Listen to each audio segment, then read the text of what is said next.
Hello everyone, Chaos here, and welcome to another video. And this time, not an old school RuneScape video, but rather a RuneScape Dragonwilds video. For those of you who have been with me for a while, you may know that my channel is mostly old school RuneScape. I say mostly because a few years ago, I made a video talking about RuneScape 3. I have not uploaded anything to this channel that isn't OSRS, but I will make one final exception thanks to Jagex's new project, a new survival game set in the world of RuneScape by the name Dragonwilds. Boys and girls, if you enjoyed today's video, I'd appreciate a subscription and a like, as I will stream this game whenever new content goes live. If this is not your cup of tea, we go back to our usual OSRS videos next week with a fun one. To talk more about Dragonwilds though, you can join our Discord with the link in the description. Before we start, this is not a sponsored video. Jagex isn't paying me to do this, which honestly I wouldn't have said no to, but I'm enjoying the game so much that I think at least a few of you could like it just as much. I'm not a game reviewer or anything, so this video will be about basic mechanics, how skills work, and most importantly, the best and the worst things about the game in my personal opinion. I hope you're ready for something different, and with that being said, let's begin. The very first thing I want to talk about is, what is RuneScape Dragonwilds and its current state? I do this because there has to be at least a few people in my position, and I want to give you my perspective as to what my experience has been since I have never played a game like this before. Well, kind of. For those of you who don't know, Dragonwilds is a game set in the world of RuneScape, but interestingly enough, you are not roaming around Gielinor, rather a forgotten continent by the name Ashenfall. When you start playing, you will immediately notice a ton of familiar stuff from both old school RuneScape and RuneScape 3. This is not all based on the content we all know and love though, as we have new areas, new items, new resources, new monsters, and much more. If after watching this video you decide to give it a try, you will have a ton of moments that will make you go like, hey, I know that. So, just from that experience alone, you will have a ton of fun exploring the new areas. In its current state, Dragonwilds is classified as early access, but on the main menu, it says that the game is in beta. I don't play a lot of games outside old school RuneScape and Nintendo, so I'm not really sure what the difference is between early access, beta, and something like alpha, for example. Just know that whatever you experience will be further improved up until the final release, which is not yet known. Something else I have to address before we continue is that whenever I was streaming this game, a ton of people came to chat to talking about how Dragonwilds look like a clone of Valheim. I only knew this game by name, and it wasn't until I actually started scripting this video that I looked up a few minutes of gameplay and I can actually see the resemblance. Valheim or not, Dragonwilds is your typical survival game. Gather resources, build a shelter, craft tools to gather more valuable resources, and rinse and repeat until you are satisfied. This is actually the first survival game I have played since Minecraft all the way back in alpha around 2010. So if you liked playing it, Dragonwilds is something that could potentially interest you. While I understand the people who are calling out this game for being a carbon copy of other survival games, I just disagree with any negative comments pointing out their similarities. After all, I bet most, if not all survival games are pretty much the same. You just need to find one with a theme you enjoy and go from there. I mean, that would be like hating on an MMO because it copied another MMO, or being mad at, for example, League of Legends for copying Dota 2. As long as you come to Dragonwilds with an open mind, even if you have played other survival games, I bet you will sink at least a few hours in it. Something crucial about this survival game is that you have thirst, hunger, and the tiredness meters on the bottom left corner of your screen. Throughout your playthrough, you will need to drink water, eat food, and sleep. I haven't gotten to a point where my thirst and hunger levels are at 0, but being tired reduces your maximum stamina, represented by the yellow bar below your health. And speaking of these bars, the purple bar is your armor duration, which you can recharge. Your health automatically regenerates after not taking damage, and your stamina will let you do things like running, jumping, rolling, gathering, and attacking with attack, ranged, and magic weapons. This becomes a little annoying, but more on that later. Before we dive into combat, I want to talk about skills, since they tie with the combat system in a way I have personally never experienced before. Like I said previously, keep in mind that what you're about to see may feel lackluster or even incomplete, because that's what the state of the game is, and we may get more content at higher levels and even more skills in the future. I will start with ranged and magic because at the time of scripting and probably uploading this video, there is no way to gain ranged and magic experience by using bows and staves. I currently have level 21 in both skills, and it was thanks to the main quest which we were given during early access, as well as 2 tomes of experience I found throughout my playthrough. This feels insanely weird, but no complaints since the early game goes relatively fast. The other combat skill you can actually gain experience in is attack. In order to level up, you simply have to be wearing a melee weapon and damage creatures to loot their corpses. Unlike RuneScape and old school RuneScape, your level in the attack skill does not determine what tier of weapons you can wear, but more on that later. Rather, you can equip something as soon as you can craft it, or if a friend goes to your world and gives you a weapon you have never even seen before. On the topic of weapons, this is the same case for armor. As soon as I was able to craft a new weapon or piece of armor, I was able to wear it. Granted, at the time of making this video you only have like 3 tiers of armor for each combat style, so options are still quite limited. Up next we have mining and woodcutting. And just like the game we all know and love, this involves grabbing your trusty pickaxe and hatchet and gather resources around the map.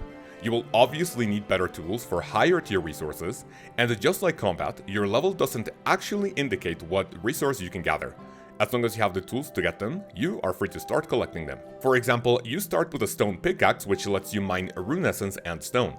A bone pickaxe lets you mine tin and copper, and with these materials you can make a bronze pickaxe which lets you mine up to iron ore. Finally, an iron pickaxe gives you the ability to mine up to silver and gold, the best ore at the time of making this video.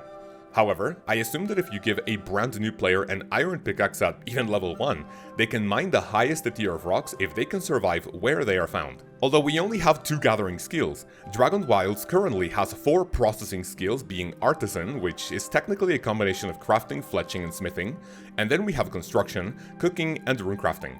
All of these work similar to combat and gathering skills with the exception of runecrafting, so what does this mean? Again, like RuneScape 3 or old school RuneScape, you will be able to craft items, cook recipes, and build furniture as long as you have found the ingredients or recipes to make them. It's not like you need level 10 cooking to make a certain type of meat.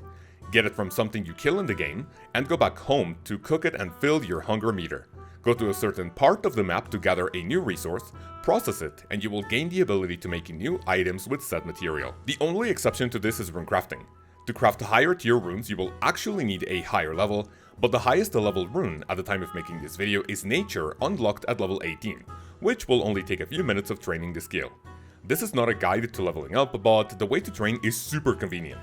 Take a bunch of rune essence to an altar built at home, and make as many runes as you possibly can. Despite not unlocking actual content in the game like OSRS for example, higher tier levels will provide perks irrelevant to the skill you leveled up. For example, leveling up attack will passively unlock lower stamina costs for attacking.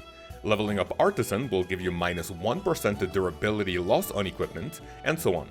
If you look at the level up tables, they look pretty depressing, but I'm pretty sure there will be a ton of room for cool rewards in the future. Now, passive effects aren't the only thing you unlock when you level up skills.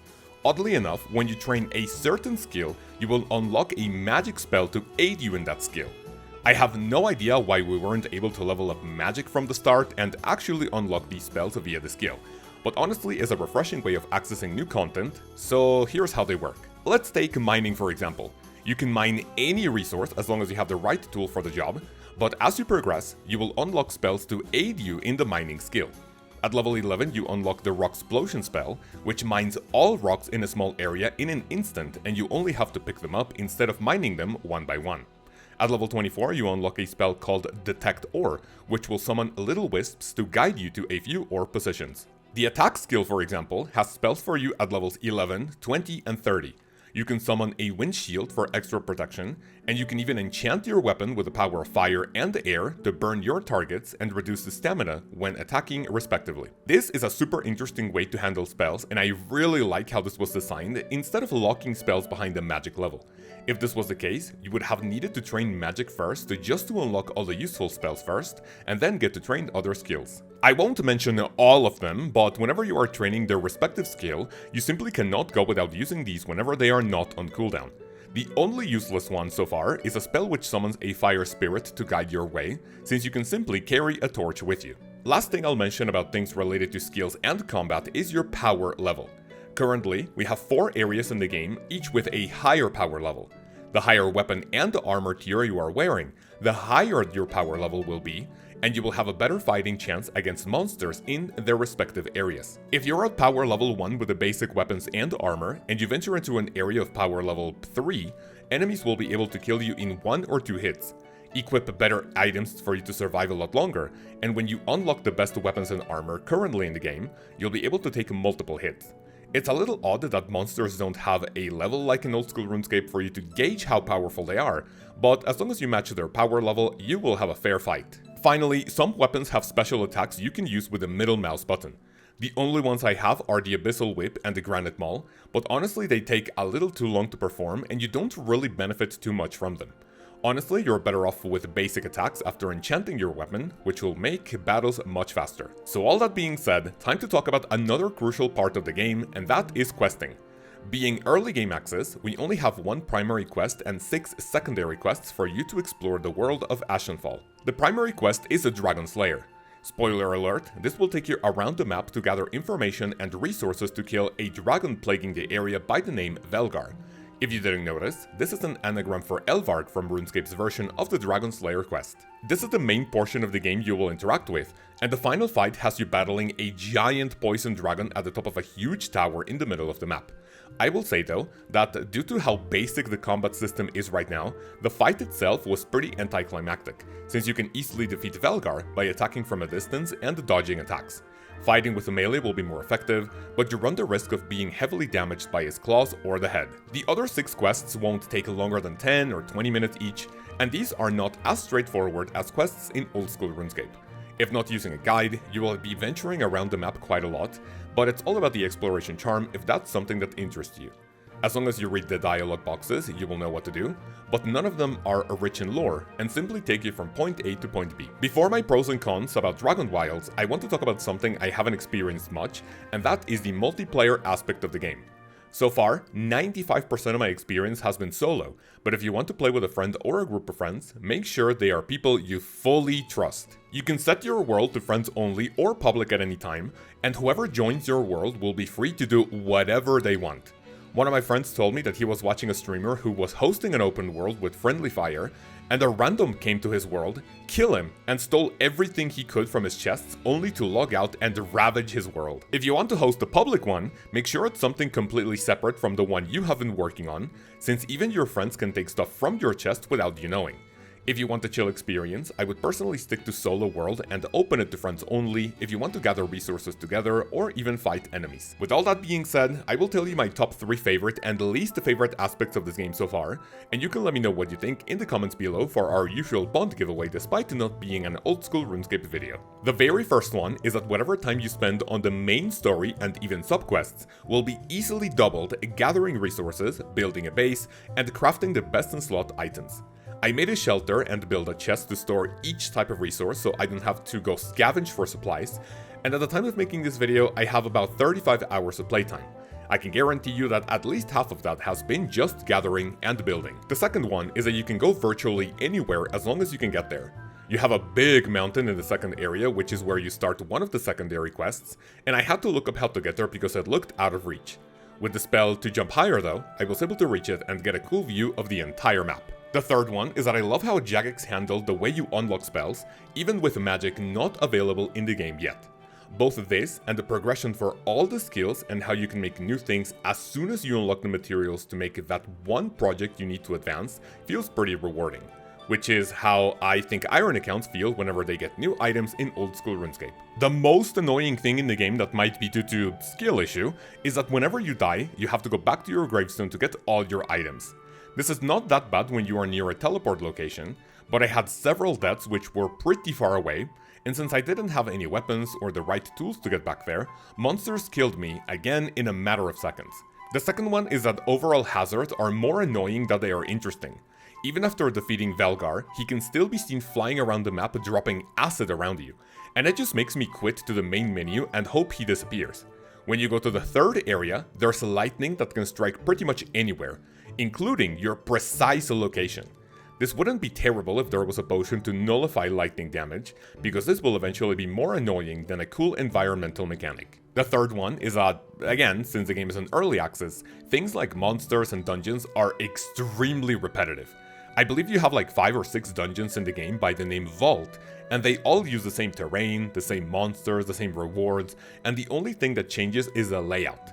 For monsters, as soon as you learn their attack patterns, fighting them will be more of a chore than something fun. So boys and girls, time for the $1 million question: is a Dragonwilds worth $30? Being someone who has never played a survival game, seeing a new world around the RuneScape thematic felt pretty cool. And for the price tag, I'm pretty sure you will get more than enough enjoyment out of it, even if you only focus on the 7 available quests. If you're one to enjoy world building and gathering, the game will pretty much pay for itself since it will give you at least twice the enjoyment. If you have played any other survival games though, I would honestly wait until Jagex adds new content to figure out if it's actually worth your money or not. I mean, sure, it's cool to see a game of its kind with the RuneScape elements, but if you have experienced other titles like it, I would think twice before logging in and having to gather resources for 10 hours all over again. I don't really know how often the game will receive a meaningful updates or even when it will stop being an early access or beta. One thing is certain though, as long as Jagex has the vision and community feedback to keep building on the solid foundation they have made, I can definitely see myself sticking to this game every time they add new content to it, and will eventually stream it to conquer new adventures with the community. So ladies and gentlemen, that's pretty much it for this video. I hope you enjoyed and you learned something useful. If you did, tell me what you think of Dragonwilds and if you will get it or not, and if you include the term RSN and your username in your comment, you'll be entered in our weekly bond giveaway, for which we will pick a winner on Friday's stream. I want to give a massive thank you to all my channel members and the people gifting subs during streams. Your support goes a long way and my family and I cannot thank you enough for it.